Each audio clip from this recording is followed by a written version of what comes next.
I'm really excited to say this. I enjoyed Bakuman Season 1 so much that I'm making Bakuman into a 3-part series covering each season of Bakuman. Now, editor, which I mean feature me, cue the sound effect. Obviously, this video will cover the first season. Now, I don't have a set date on when the other 2 videos will come out. Basically, I'm just going to watch the second season and then start the process of making that video on it. Also, same thing for the third season. To introduce the title of this video, Bakuman is a shonen manga written by Sugumi Oba and drawn by Takeshi Obata. You might recognize them from some unknown small shit. I think the series is called Death Note or something like that. The anime adaptation for Bakuman came out in 2010, 2 years after the manga got started. During 2010, I was screaming the SpongeBob intro and shivering my boots anytime I saw the sink. Yeah, little ass me was a strange fellow, but never mind that. In Bakuman, we follow the main character, Mashiro Moritaka, that is stuck in an empty state for his future. Mashiro is going to live a normal life, get into a good high school, get into a university, get a desk job, and climb up the ranks. He's doing that not because he likes it or he wants to, but instead not to disappoint his family and his head. So we see him at school and he clearly has his crush on this girl named Mio Azuki. He accidentally left his notebook, so after school he goes back to pick it up. There's a person in the classroom when he goes back to pick it up named Atsuko Takaki, and he tries to get Mashiro to team up with him and create manga after he saw how good Mashiro's drawings are. Mashiro declines the offer, but I want to highlight this during the conversation, and that is Takaki having a dream and Mashiro who is settling for a mundane life. Also, be prepared for me to talk about dreams a lot. It is a big part of the story. Takaki, being a top student, could easily get into a career path that has a lot more security and a high success rate, but his dream is to become a mangaka and is willing to take the risk to become one.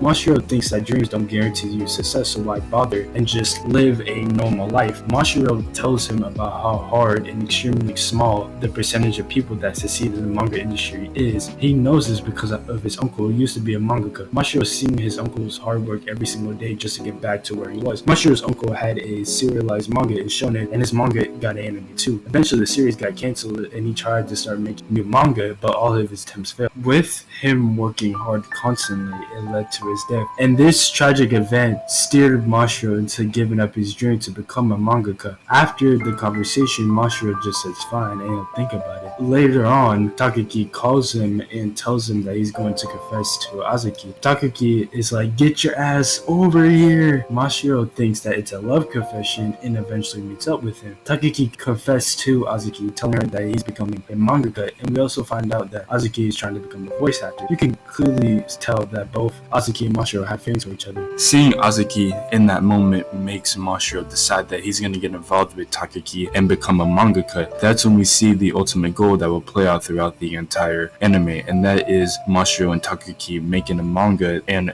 that manga eventually getting an anime, and Azuki will voice act for it. One other thing that threw me off guard and something that I wasn't expecting was when Mashiro asks Azuki after they complete their goals if she will marry him, and W strategy, I guess, because it worked, but on one condition, and that is that they can't talk to each other until their goals completed, only encouraging each other through text. This brings us back to Mashiro's uncle, because one of the reasons he decided to become a mangaka is because he was in love with this girl back in middle school. Now the relationship between him and this girl didn't work out. Also, we found out that the girl is the mother of Azuki. So what is up with her hair? Nasty work. The anime teases us about will Mashiro and Takaki actually work together, but they do. This whole season is focused on Mashiro and Takaki trying to get serialized in Shonen Jack. The friendship that Mashiro and Takaki builds over time, as you can see, these two people connect over the dream to become mangakas. Even when it doesn't come to making manga, Takaki helps Mashiro a decent amount when it comes to his relationship with Azuki. Seeing how hard Mashiro and Takaki work to accomplish each goal they have throughout the season is one of the best things in Bakuman. I just might be a sucker for stories where characters have a unhealthy work ethic. We see how they both balance school while trying to get serialized in Shonen Jack. Mashiro displays overworking a ton, which adds a secret chilling element to the story because of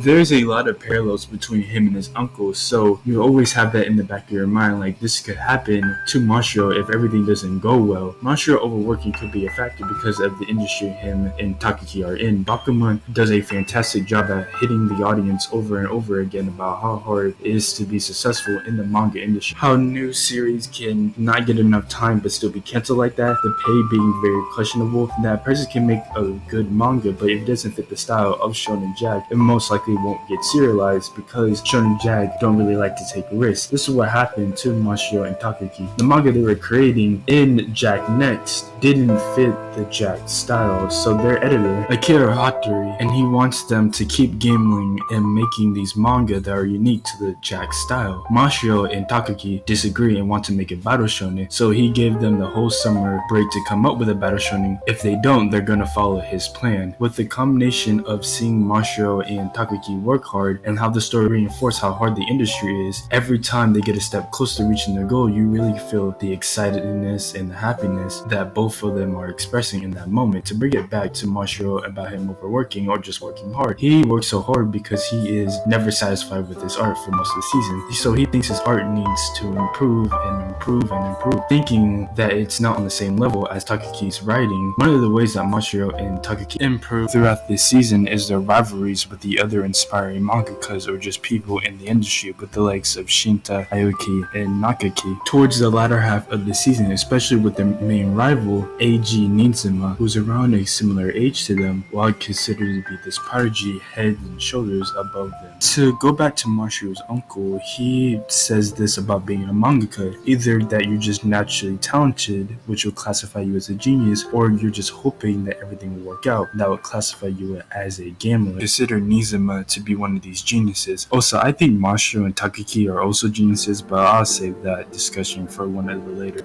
I was expecting Nizumi to be this dickhead teenager with a superiority complex, but I'm glad that I was way off. Even though he's a bit of a wild ass nigga, he is still great. You can tell that Nizumi loves manga and is willing to learn from others. He thrives on competition with his peers. During the summer when they create Battle Shonen, Takaki gets writer's block. That's the start of the temporary breakup of Mashiro and Takaki working together. Not only Takaki having writer's block started this slow dissension between them, but jealousy towards Kaya Miyoshi, who is Takika's girlfriend. Now, I should mention the relationships of Mashiro and Azuki and Takaki and Miyoshi. Actually, hold it. Let's talk about Uzuki and Miyoshi themselves first. Azuki is perfectly fine, but I was expecting more. She's this, shy girl that is dedicated to her goal, and her being ahead of Mashiro to their goal is great by giving Mashiro motivation to keep pushing towards the goal. With Azuki, I can see her character becoming better because she gets pushed into this kind of idol position when she does a little dance video for the anime that she voice acted in. The industry comes with a lot of pressure, especially for somebody who's still in school, so maybe that gets exploited a little bit more in the rest of Bakuman. Also, one other thing that could make her character more enjoyable is the interactions between her and Mashiro. Maybe some huge event is happening and we see how Azuki reacts to it. We will definitely see more interactions between each other, because even though they say they can only encourage each other through text, we see throughout the season they go on a phone call and they have a face-to-face interaction. When we talk about the season individual, I think Azuki is fine, but I see the potential of her becoming a pretty good damn character for the rest of Bakuman. Also, speaking on characters that are perfectly fine, I have a similar opinion on Miyoshi. She has this strong and caring personality. Her caringness and is willing to do anything she thinks that can help her friends out. She's there for them. One thing that is unique about her compared to the other three characters is her lack of a dream. It's something that was slightly focused on during the season, with her becoming a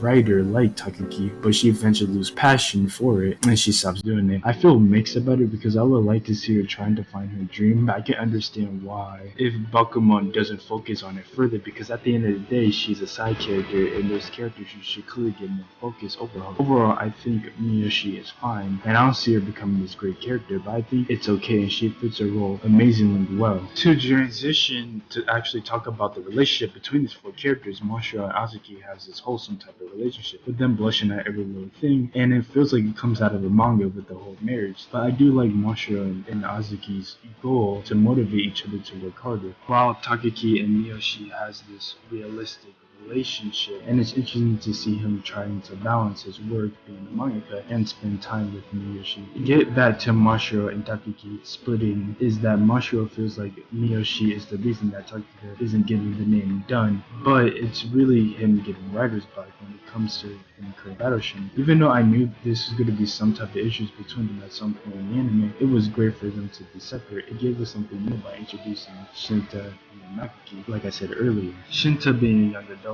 and has this aspiration to become a mangaka, he's a very direct character, and it will call people out with no hesitation. I love how he questions things about the manga industry. For example, when he starts a debate with his editor about how new series don't get enough time, he's very direct with his editor basically throughout the whole anime. While in contrast, Nakari is an older man who spent his years trying to get serialized and become a mangaka. He's trying to get out of the hole of being an assistant. With these new characters, he gives more insight on other mangaka that are different from the others, like Mashiro, Takaki, and Nizuma, who are all incredibly young trying to strive for this. We also get to learn about Nizuma's workflow and what's going through his head while he's making manga. For Takaki, it builds more foundation of his relationship with Miyoshi. Nothing crazy, but it was alright. Mashiro gives Takaki this ultimatum about the name. Before school starts, he has to get the name done or he will do it by himself. Takaki doesn't complete it by the time and they officially break up. For like an episode and a half, they come back together and quicker than you will imagine. Even though it wasn't a long time, I still think it was done well with both of them coming back because they both had an idea for a detective story, which isn't a battle shonen but it's still a popular genre. Both of them having a conversation separately with the editor, Mashiro and Takaki have this sweet moment where both of them are just sitting and laughing. The editor finds out that they're back together and does this plan that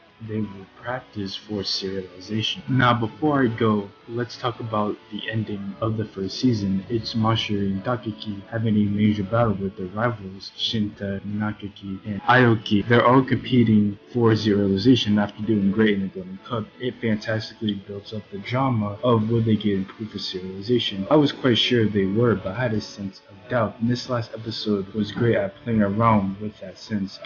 We see an author who already had a serialized manga, but his new manga got denied, which I was like, oh fuck. Also, it's implied that only one newcomer gets a manga serialized in each serialization meeting, building up this sense of doubt. And even though Bakuman comedy is just alright and nothing special, the card joke with Mashiro genuinely made me laugh. But anyways, we see Mashiro and Takaki just sitting there, can't think about anything else, and when Takaki picks up the phone and they find out that Detective Trap is getting serialized, which is easily the best moment in the season, because what I said a while ago about how hard they work plus how hard it is to succeed in the industry makes this moment so satisfying, watching their hard work pay off. We got an enjoyable conversation between Mashiro and Azuki to end it off. Overall, I enjoyed Bakuman Season 1 and can't wait to cover the next 2 seasons.